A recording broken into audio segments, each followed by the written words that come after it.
44 formazioni per un totale di 600 ragazzi e oltre 1000 accompagnatori. Questi i grandi numeri del primo trofeo intitolato alla memoria di Marzio Lepri, storica figura della Torres anni 50 e 60 e miglior realizzatore rosso-blu di tutti i tempi, ancora oggi chiaro e indelebile esempio sportivo umano per intere generazioni. La Torres Day si è svolta in una calda giornata estiva sul campo verde del Vanni Sanna ed è stata commentata dal giornalista sportivo di Canale 12 Gianni Zara, coadiuvato dal tecnico di regia Walter Fanni. A guidare la complicata macchina organizzativa Antonello Milia, responsabile della scuola calcio rosso-blu che ha curato ogni dettaglio nei minimi particolari, mettendo a proprio agio i numerosi atleti e i loro supporter. Oltre 40 squadre di calcio sono arrivate da diversi centri della Sardegna, quali Sorso, Oliena, Villanova, Alghero, Ossi, Nuoro, Bosa e Porto Torres, e si sono cimentate in tornei divisi per categorie, giocando in contemporanea su un campo diviso in diverse sezioni.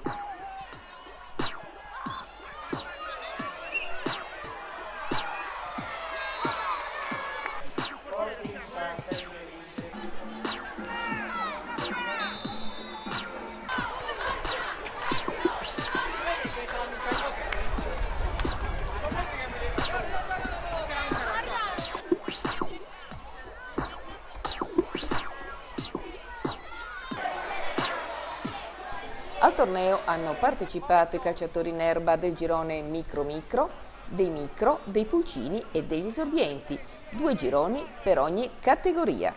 A commentare la festosa giornata di colori, sole e sport il presidente della SEF Torres 1903, Daniele Piraino. Una grande manifestazione, una bella giornata per i ragazzi, ho visto sicuramente oltre a 400 ragazzi, ho visto 1000 genitori, quindi una manifestazione ben organizzata dal responsabile della nostra scuola calcio Antonello Milia e dai suoi collaboratori, quindi positiva. Ha visto anche qualche ragazzino interessante?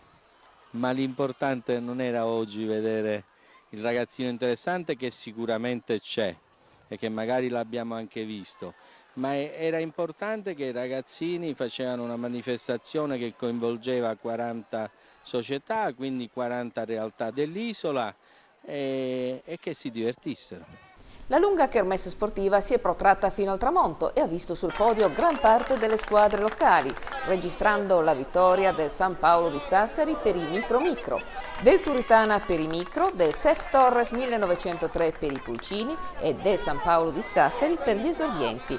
A premiare i piccoli campioni familiari di Marzio Lepri e gli organizzatori torresini. È proprio alla famiglia di Marzio Lepri che chiediamo un commento di questo primo Memorial.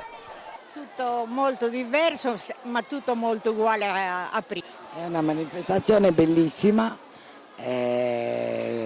Io sono convinta che papà sarebbe contentissimo perché ha sempre adorato i bambini. Per lui erano la cosa più importante. Non immaginavo mai che si potesse movimentare tanta gente per ricordare papà.